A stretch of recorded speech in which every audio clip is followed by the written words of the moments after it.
What's up everyone, welcome to today's video, welcome to the Video Game Fights Club channel. Thank you very much for tuning in.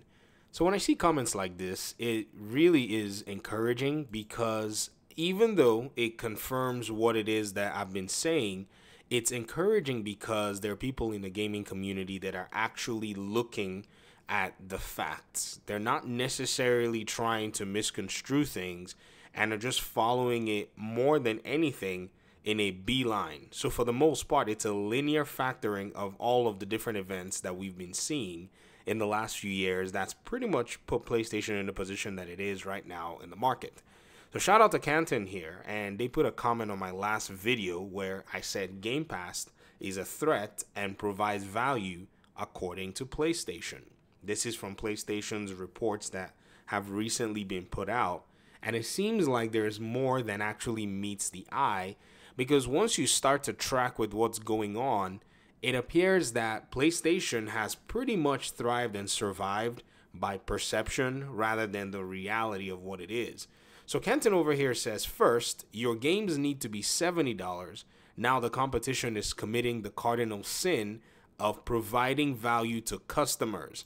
And that is basically Game Pass, providing value to customers. Even PlayStation themselves, they state that it actually does bring players an unwarranted measure of value in a sense. So it's not just the people out here looking at gaming, it's also the people in there looking at gaming.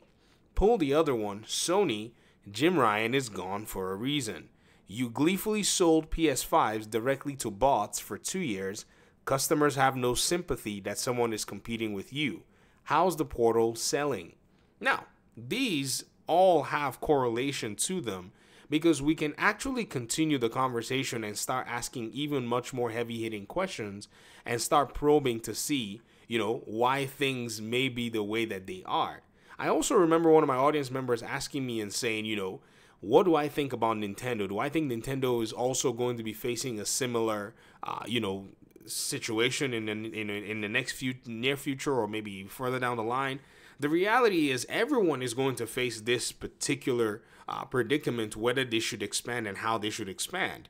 I'm not saying Nintendo is, in a position to start bringing its games to PC day one, because for the most part, they have a much, in my opinion anyways, a much easier pivot than what PlayStation would have to do. Basically, Nintendo, in my opinion, can just go cell phones. There are cell phones right now that are way more powerful than a Nintendo Switch.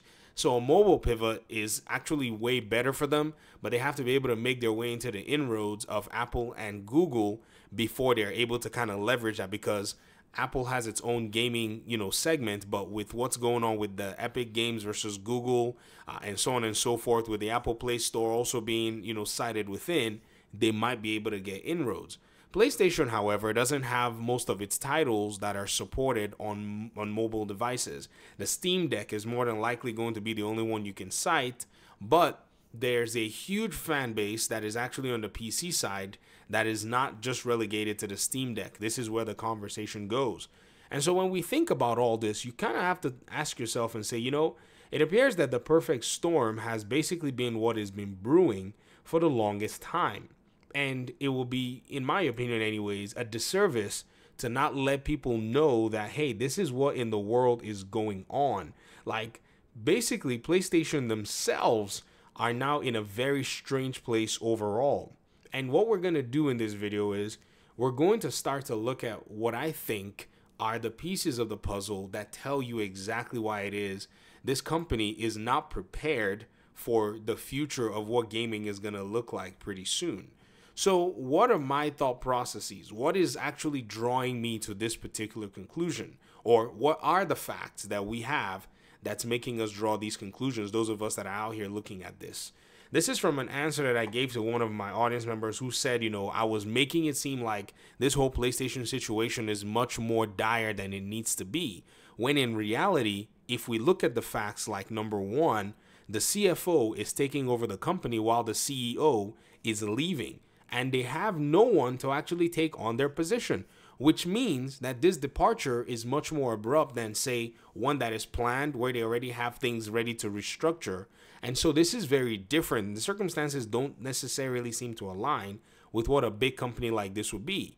So if you think about that, it really is very interesting. Another thing too is right now Insomniac is sitting on a plan, according to the leaks, to lay off more workers from their staff, even though they've had a Spider-Man game that recently came out that, according to everyone, is selling well.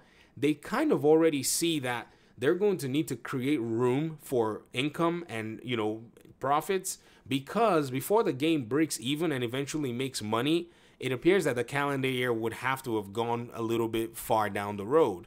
So I've seen a lot of people say, the Spider-Man game has sold about 6 million copies. It should be able to break even and then eventually start making profits. But it doesn't seem like that's likely in the 2023 calendar year for it to make significant profits until maybe 2024 down the road. And as the game continues to go, remember, it would actually also need to be, put out there in marketing, and it would more than likely be discounted to be able to push more copies out, thereby extending the length of time it would require for it to be able to start pulling in the profits that PlayStation would require in regard to their ROI. So this is a very big deal, especially when you think about possible DLC being something that they were looking and planning on working on. It's very interesting. Another thing too is the departure of Connie Booth. Now, many people have said this is just a departure. This is not necessarily a firing of, this executive, whom many have claimed, and even people like David Haffey even claimed that, she was one of the pioneers in terms of greenlighting a lot of the titles that we've been able to enjoy from the PlayStation lineup. The Last of Us games, the Uncharted games, and that single player library of games. I think what it is these executives, they bet on a lot of the single player games and don't have anything in regard to the live service play that they were trying to go for. And it just is not feasible right now for them to be able to say, okay, we're going to pivot into the live service market. So I think they just looked and said, it doesn't seem like your plan is working for us. It doesn't seem like, your solutions may be working for us. Maybe it's time to go. If you even look at, say, the analyses that were done, that we basically got from this leak, you'll realize that many of them were analyzing PlayStation's library of these single-player games that they had used to enjoy exclusivity and perception of them being, say, the superior platform. However, when it comes down to profits and you open the books, it doesn't seem like PlayStation was doing anything special. It seemed like they had, like I've said in the past, were releasing, one or two of these single-player games that wasn't necessarily netting as much profits without having to remaster and remake some of them or most of them, or remake, extended stories of them, without them having to actually get third-party publishers to bring their games as timed exclusives to their platforms. Now that the third-party setup is seemingly unraveling, with just Square Enix basically having two of their titles not necessarily do as well as they could have done, it seems like people are starting to reevaluate, okay, what is this going to look like? Because when you actually think about it, Forspoken failed. The studio got dissolved. Final Fantasy 16, its team got dissolved as well. So these are markers that these games did not necessarily meet the expectations that they had. So now that the papers and the books are open, it just seemed like from the analysis, PlayStation doesn't seem to have anything that has the user engagement and the monetization capability to continue to basically bring players in and spend money, when other companies have been able to craft and hone and figure out how this is going to look like. And even yet, what's funny is, for the most part, people will come out and defend this stuff and say, oh, PlayStation wants to focus on the single player games. Like other studios that are making the multiplayer games are not doing both. Like example, Respawn. They're making your Star Wars game. They made the sequel, which from my perspective would have been a very good experience if not for the performance issues that it faced on PC. But they did the first one while they were still making and actually still developing their their shooter game. I can't remember what the name of their shooter game, Apex Legends. Yes, I remember if you watch their documentary, you actually see one of their lead animators say, hey man, when we were working on this Star Wars game, I would animate in the morning on Apex Legends stuff, and then in the evening I'll come back to this Jedi game. So they were doing it actually in tandem with a studio and a team that is not even as big as Insomniac, nor is it big as Naughty Dog. So there seems to be an efficiency thing that, may be going on in the way that they've structured their studios. And I think there's just a lot of waste and a lot of dross that's going on. And this is why PlayStation is not seeing the profits that it would like to see overall. So there are so many things that we have to continue to point out here, because I strongly believe that if they are pointed out, we'll be able to get to the bottom of what might be going on and what the inevitable future is if PlayStation does not pivot. Now, I know somebody might say, oh, you're saying this is over for PlayStation. No, they have options. The question is, are they going to take those options in good time, or are they going to continue to sit on their thumb? And let's keep going. Another one is Bungie's board being put on notice to get taken over. They made a $3 billion investment that's cost them more in the long run. Why I say that is because Bungie walked into Naughty Dog and pretty much told Sony, yo, this particular game may not necessarily be good for releasing. And basically Naughty Dog looked and evaluated all what was going on and decided that they weren't going to do it. And then they listed all these reasons, which I think whomever is managing is more than likely not holding, holding these, studios to task as to what it is that they're supposed to do. I've heard for years that Xbox doesn't have good management, that Phil Spencer needs to hold these, studios to, much more of a higher standard and blah, blah, blah.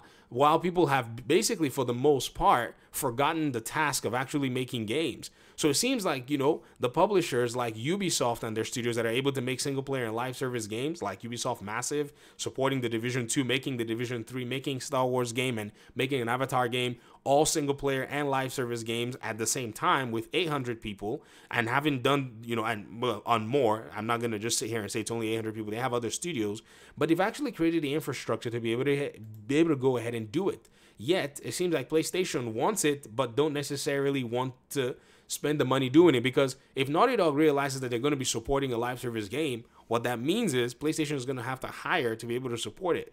So there's just so many things going on, and we're just on the fourth point. And even Naughty Dog canceling their own game, which I actually went into number 5, and then their outdated pillars, and then even their admission that PlayStation can deliver and Xbox can deliver their games to way more people. It appears to me that we have to now come to the reality that something is fishy going on with the PlayStation brand. And my conclusion is, as I said, is PlayStation for the longest time has enjoyed the perception of, say, a company like Apple, while actually being Motorola, if you actually estimated their true output and their true production. It's just perception more than the reality, because, when you consider what in the world is going on, this is not necessarily the PlayStation that we've been led to believe. This is more like the PlayStation that, we've been, this is more the PlayStation that's been portrayed rather than the PlayStation that actually is. There's a lot of work to be done from this particular company, and I'm hoping that the audiences begin to see that when it comes to value, when it comes to gaming, it's just all about their preference. There's not necessarily a matter of thinking that, the PlayStation platform is superior. It's not, because at the end of the day, it's a customer service company, and a customer service company, especially in this market, must provide value. If it's not providing value, it's not worth much to most consumers, which is what we're seeing. That because the people that are buying the PlayStation consoles are buying based on perception, but they're not playing the single player games as much as you would think. Instead, they're playing the games that they think give them playtime, give them the entertainment factor, and all and all of the above. So there's so much here, and I'm gonna stop this video here. I want to hear your thoughts in the comment section.